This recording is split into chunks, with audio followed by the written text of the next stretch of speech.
ಬಂದಂಗೆ ಒಬ್ರು ಪ್ರಭಾವಿ ಸಚಿವರು ರಾಜೀನಾಮೆ ನೋಡಿ ಕಾಂಗ್ರೆಸ್ ರಾಮಲಿಂಗಾರೆಡ್ಡಿ ಸಾಹೇಬರು ಕಾಂಗ್ರೆಸ್ಸಿನ ಹಿರಿಯರು ವರಿಷ್ಠರು. ಯಾವುದೇ ರೀತಿಯಾದಂಥ ಅಸಮಾಧಾನ ಅವರಲ್ಲಿ ಇದ್ರೂ ಕೂಡ ಅದು ವರಿಷ್ಠರು ಕೂತ್ಕೊಂಡು ಬಗೆಹರಿಸ್ತಾರೆ. ಅದ್ರಾಗ ಯಾವುದೇ ತೊಂದರೆ ಇಲ್ಲ.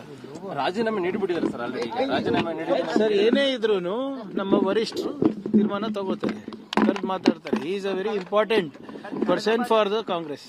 ಕೊಟ್ಟಿಲ್ಲ ಅನ್ನೋದು ಬೇಜಾರ ಸರ್. ನೋಡಿ, ನಾನು ಮತ್ತೊಮ್ಮೆ ಪುನರುಚ್ಚರಿಸ್ತಾ ಇದ್ದೀನಿ, ರಾಮಲಿಂಗಾರೆಡ್ಡಿ ಅವರ ಸೇವೆ ನಮ್ಮ ಪಕ್ಷಕ್ಕೆ, ರಾಜ್ಯಕ್ಕೆ ಬಹಳ ಪ್ರಮುಖವಾದಂಥ ಕೊಡುಗೆ ಇದೆ. ಅವರ ಸೇವೆ ಅಗತ್ಯ ಇದೆ.